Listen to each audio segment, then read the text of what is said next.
Continuando con el tema de la enfermedad renal, vamos a hablar entonces un poco de las glomerulopatías. Como su nombre lo indica, son aquellas alteraciones que comprometen la parte del glomérulo, ¿sí?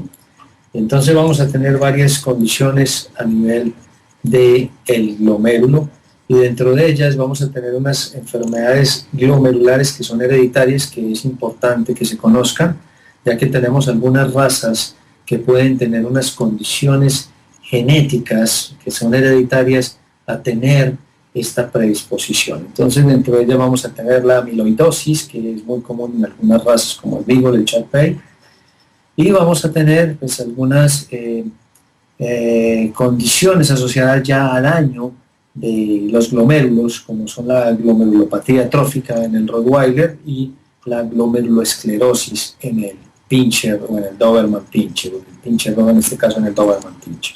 Hay algunas otras razas que van a tener una condición especial, o la nefritis en estas otras razas, pero es importante conocer que hay unas enfermedades glomerulares que podrían tener un compromiso hereditario, ¿sí?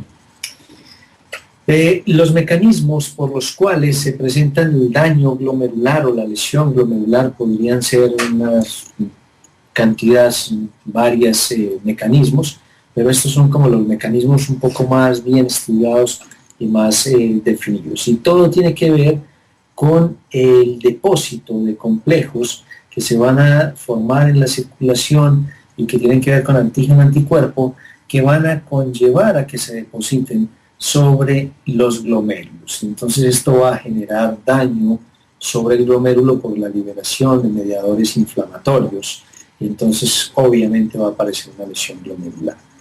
Algunos postulan también la activación de los linfocitos T, y obviamente estos linfocitos T van a generar también a nivel del glomérulo la capacidad de liberar factores o de mediar en la liberación de factores que tienen que ver con la inflamación, y obviamente pues todo lo que tiene que ver con la inflamación va a generar lesión glomerular.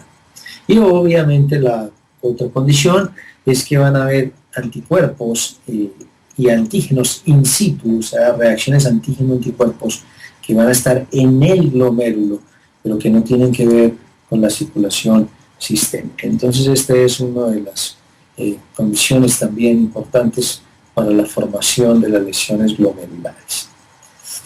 Cuando vemos una lesión glomerular, independiente de qué tipo de lesión veamos, las más comunes obviamente van a ser amiloidosis renal o glomerulonefritis, y dentro de ellas pues obviamente la nefritis. Vamos a tener que estos pacientes van a entrar en lo que llaman el síndrome nefrótico.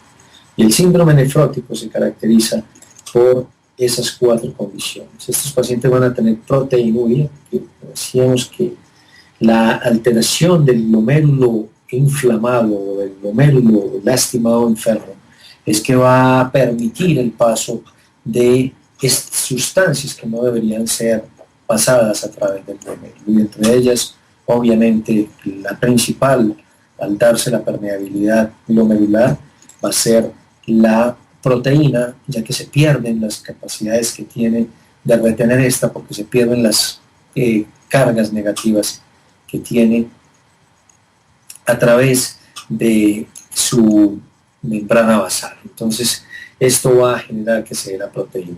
Como consecuencia de la proteinuria, obviamente va a venir una hipoalbuminemia, su nivel en cuanto a la albúmina va a disminuir. Obviamente van a aparecer edemas como consecuencia a la disminución de la presión oncótica ocasionada por la hipoalbuminemia.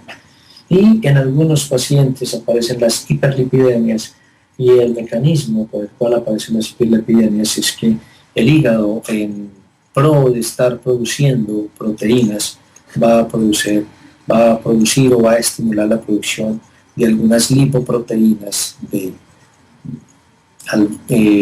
tipo baja densidad, y entonces esto va a ocasionar la hiperlipidemia, ¿sí? Entonces, como etiopatología o etiopatogenia del síndrome nefrótico, vamos a tener que estas condiciones podrían ser idiopáticas, entonces vamos a tener daños idiopáticos, no está claro por qué mecanismo se daña el glomérulo, o vamos a tener unas glomerulopatías secundarias a enfermedades sistémicas. Y ahorita vamos a ver cuáles de estas enfermedades sistémicas, algunas neoplasias, algunos fármacos y obviamente la amiloidosis renal, que vamos a ver hacia el final, que es una alteración en cuanto a la producción excesiva de algunas proteínas de tipo amiloide y obviamente como consecuencia van a generar un daño sobre los glomérulos.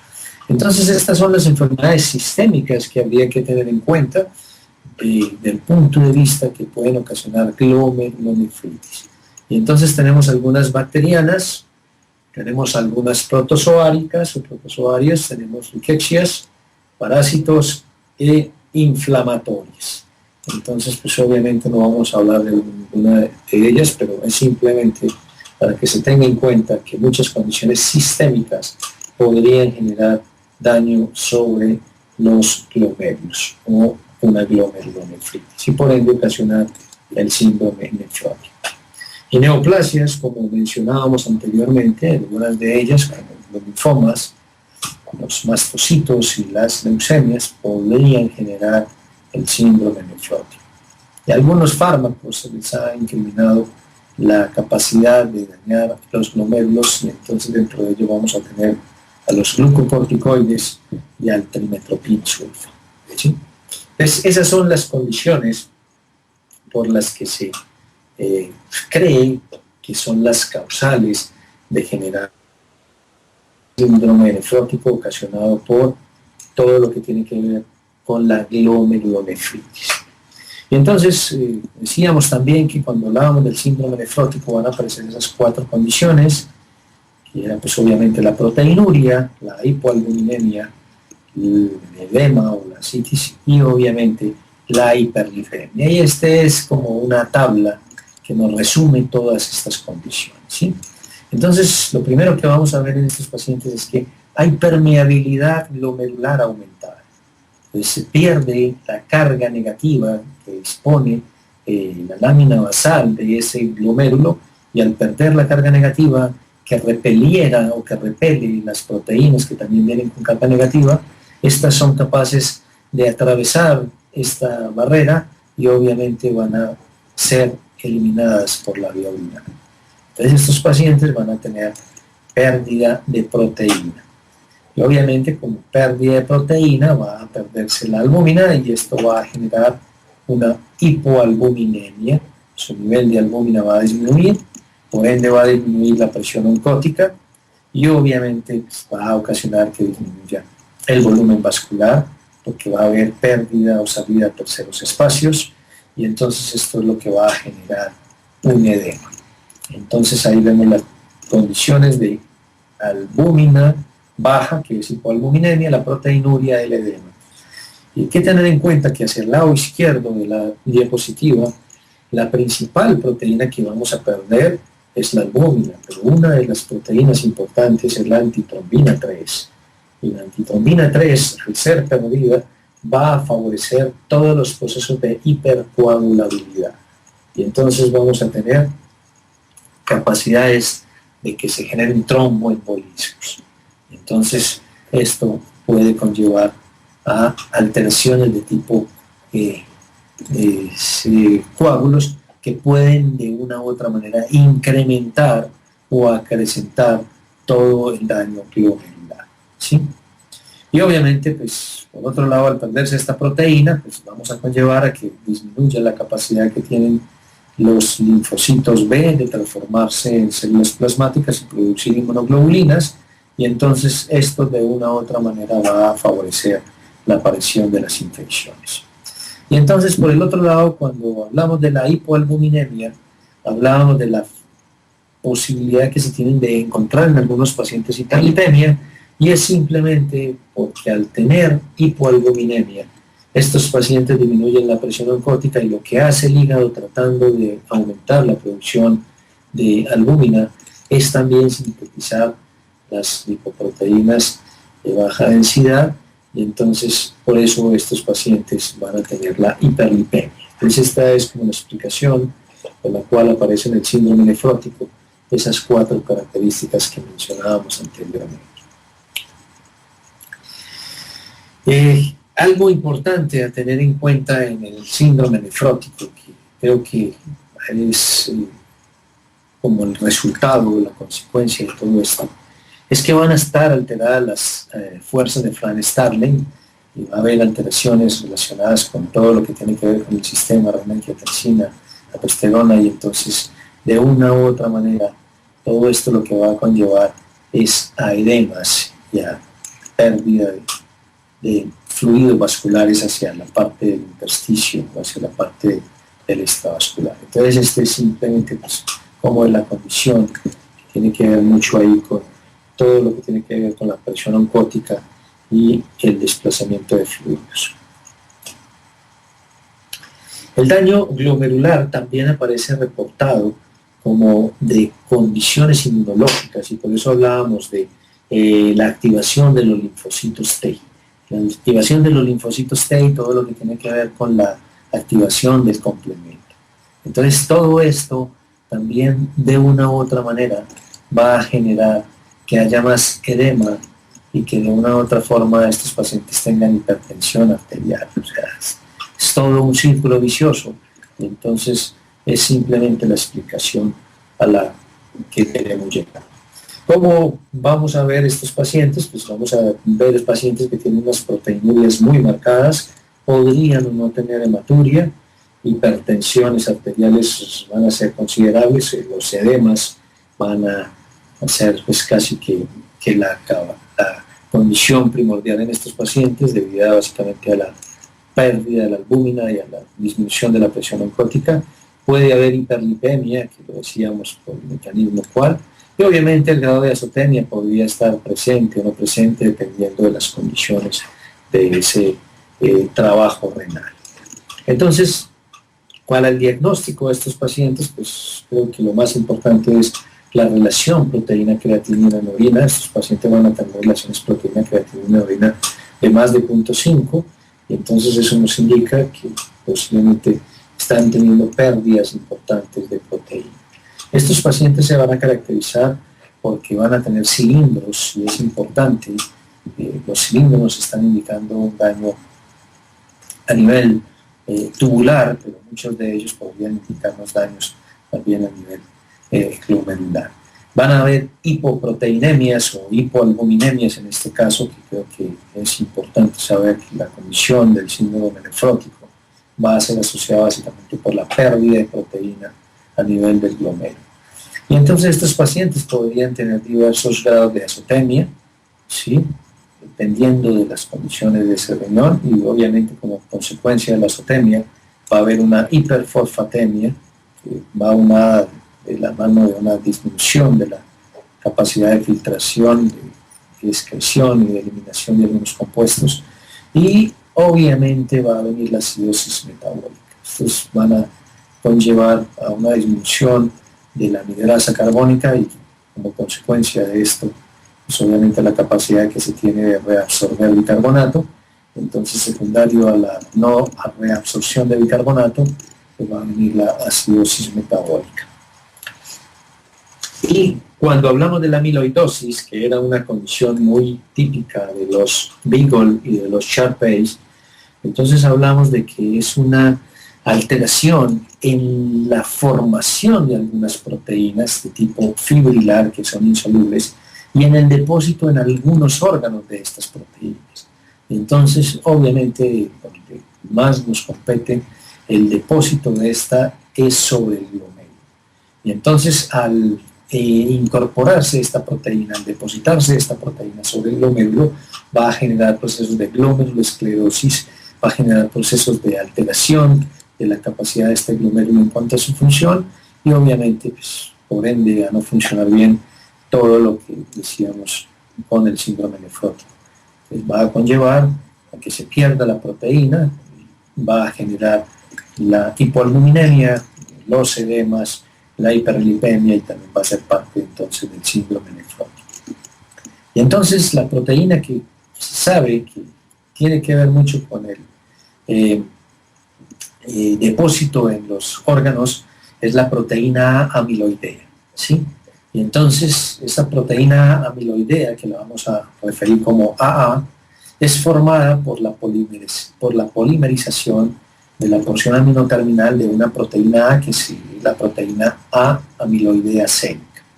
Entonces, esta proteína A amiloidea depende de una polimerización de la proteína amiloide sérica para que sean formados estos compuestos. Ese es el mecanismo por el cual se presenta. Estamos hablando de esto porque ahorita que veamos un poco el tratamiento, vamos a ver que el tratamiento está esbozado como hacia 2 o 3 fármacos que van a tener mucho que ver con la proteína amiloidea y con la proteína A amiloidea sérica. Entonces tenemos esa condición que es importante. Dentro del tratamiento, obviamente que para el edema de estos pacientes lo que vamos a manejar es una dietas hiposódicas para el fin de disminuir la capacidad de arrastre de estos solutos de agua.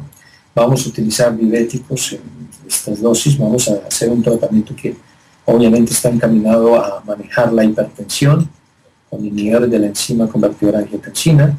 El ácido acetil salicílico se ha postulado en algunos manejos como coadyuvante en inhibir o en ayudar en disminuir la formación de todos estos coágulos. Recuerden que decíamos que había una pérdida importante de una proteína que era la antitrombina 3, y entonces esto va a disminuir o va a favorecer la presentación de estos coágulos, el hecho de utilizar el ácido acetil salicílico. Obviamente en pacientes que tienen una liguria grave o una anuria, estos pacientes tienen que ser sometidos a procesos de diálisis, tanto diálisis peritoneal como de hemodiálisis.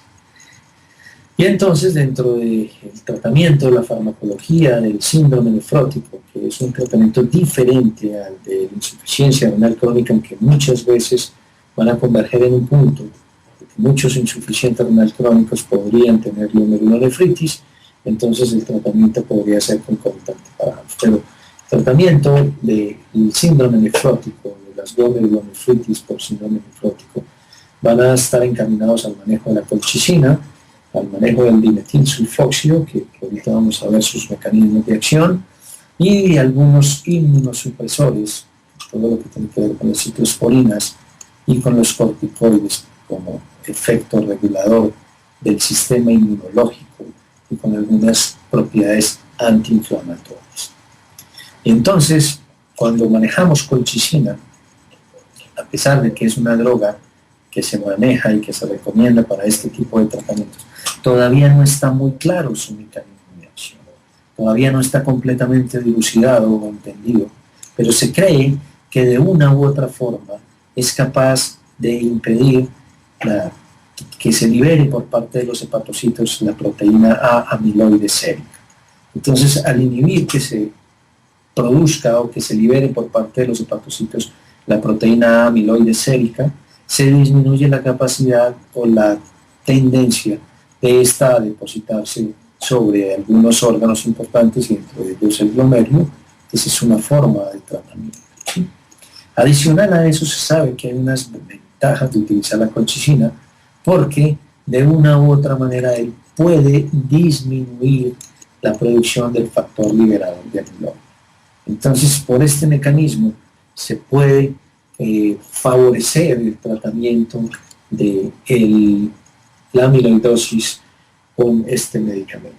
Y con el respecto al dimetilsulfóxido, disminuye las concentraciones de la proteína A amiloide sérica, y de una u otra manera, al disminuir las concentraciones, es capaz de disminuir la capacidad que tiene de ubicarse dentro de algunos órganos o dentro de algunas estructuras, en este caso, como nos compete en este caso el glomérulo. Entonces esa es la forma que tenemos de manejar lo que es el síndrome nefrótico. Adicional a esto, estos pacientes deben recibir pues, una terapia complementaria, que es lo que vamos a ver cuando veamos la parte el manejo de la insuficiencia renal. Pero con lo que tiene que ver a la amiloidosis, con lo que tiene que ver con respecto a este material amiloide y la parte de el síndrome nefrótico asociado por esto, este sería el tratamiento. Entonces, creo que con eso quedaría expuesto lo que tiene que ver con el síndrome nefrótico. Muchas gracias.